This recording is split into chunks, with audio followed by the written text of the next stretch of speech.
ओम शांति। विजयी रत्न बनना है तो प्रीत बुद्धि बनो।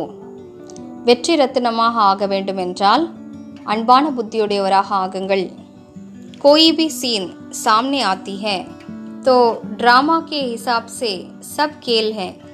ये स्मृति रहे तो एक रस विजयी रहेंगे, हलचल नहीं होगी। எந்த ஒரு காட்சி உங்களது முன்னிலையில் வந்தாலும் டிராமாவின் கணக்கின்படி அனைத்தும் விளையாட்டாகும்।